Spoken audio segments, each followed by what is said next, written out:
Now, what shouldn't be lost on you is, in any of the viewers, is that the special counsel's original mandate was to find out what Russia did to influence the 2016 election. Now, to date, there's still been no evidence presented by the Mueller team that any criminal collusion occurred between Trump folks and the Russian government. So perhaps the chattering class can breathe a little bit before we make any grand declarations about where this investigation is actually going. But for more insight, we put together a super panel of experts who are going to provide you with all the answers you need to know. Saul Weisenberg, former deputy independent counsel during the Whitewater investigation. James Trustees, former DOJ attorney in the criminal division. And here with me in studio, House Intel member Michael Turner and John Solomon, investigative reporter and opinion contributor of The Hill. Let's start with you, Congressman.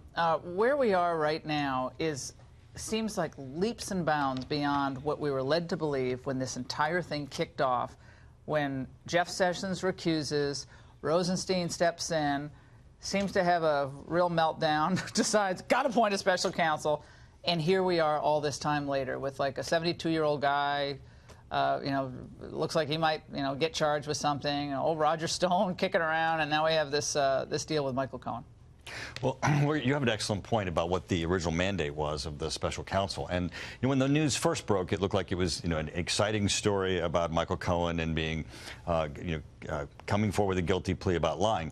But upon further investigation, what's really notable here is that in the written statement that he actually gave to the Senate, he made a statement that he was not involved in collusion with Russia, the Russian Federation, or involved in any way in any hacking. That is not a statement that he pled guilty to today, or that the Mueller team or special counsel alleged was false. So here you have a statement that actually relates to the mandate of the investigation that's not the subject matter of an alleged lie at this point. And you have the investigation and the marching in of the guilty plea over a failed real estate deal. Not the same thing, not what we're looking for. If the special counsel had information that this was a false statement from Michael Cohen, you would have expected that it would have been part of the guilty plea today. Saul, the false statement, 18 U.S.C. 1001, it's a classic go-to charge in these types of cases. You don't lie, don't tell lies to a prosecutor. You get in big trouble when you do. But it's also a tool, the cynics would say. People don't want to be in jail for the next 60 years, and you get your sentence reduced if you, I guess I wasn't completely forthcoming on that. How do you see this Michael Cohen announcement today fitting into this overall narrative?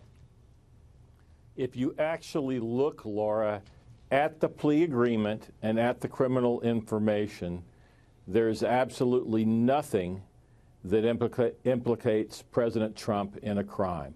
There's absolutely nothing in there that says, where Michael Cohen says, President Trump talked with me about the lie I was going to tell to Congress. We conspired, we talked about it. There's nothing whatsoever. So if we really confine ourselves to the actual law and not a bunch of babble that you hear all day on television, let's just look at the actual documents.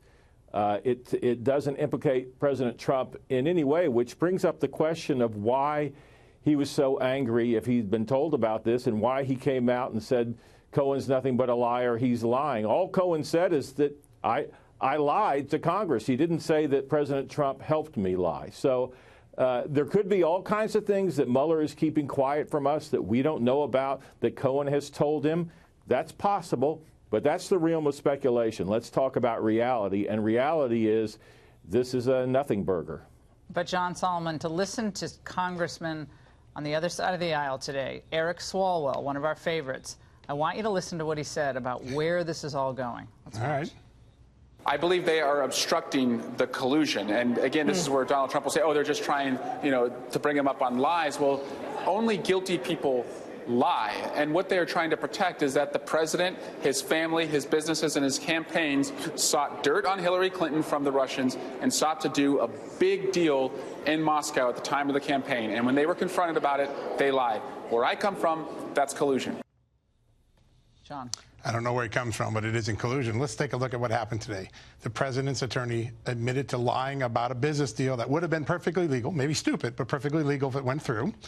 He doesn't implicate the president at all. And I think more importantly, people are missing the significance of why this happened today.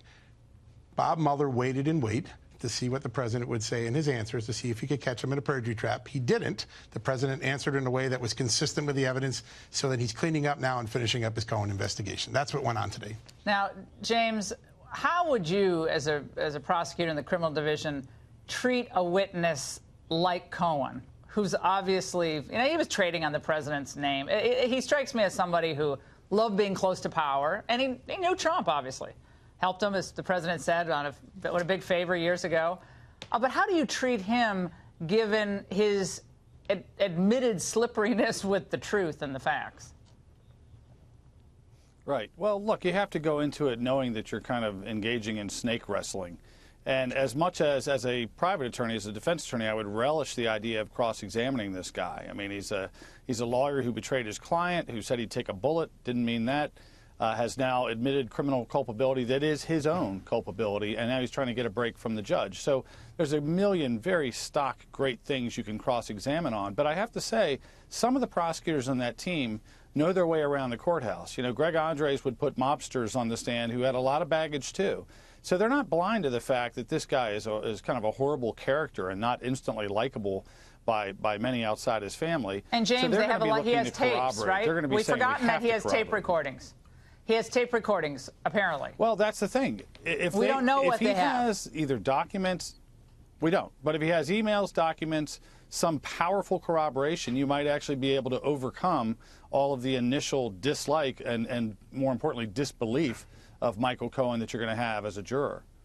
Yeah, but we won't play, but even you have Jake Tapper today saying, I don't see any, where's the collusion with the president? I mean, this is all interesting. But again, we don't know completely what they have. We don't know yet. Congressman, I want to talk for a moment about what happened today with Comey, because he didn't like this idea of coming in and talking to you guys in closed session. He sent out a tweet, today my legal team filed court papers to try to get transparency from House Republicans. Let the American people watch. So then he can get that. What did he say? Nauseated? He was nauseous. It makes me nauseous. So that made me nauseous to see, but because you guys are the ones who have a problem with transparency. That's rich coming from Comey. Right. This is not about transparency. This is about stall tactics and stall tactics only. Jerry Nadler, the incoming Democratic chairman of the committee, said, according to Bloomberg today, that this is about trying to punt this over so that perhaps the subpoena can be averted. The reality is that Comey is free in the public to say whatever statement that he wants to make, he doesn't get to choose under what forum Congress calls him forward. So what's gonna happen next? I mean, hopefully the court process will work quickly. Fast. You guys got what? 5 minutes left in the majority. There will not be an impediment to this going forward. A subpoena from Congress should be a subpoena that stands, and he should come forward and testify. Saul, incoming House Judiciary Chair Nadler said the following today: anyone who still believes that this is a witch hunt must now face the reality that the investigation appears to be closing in on the president. Saul, given what we know now, what about that statement?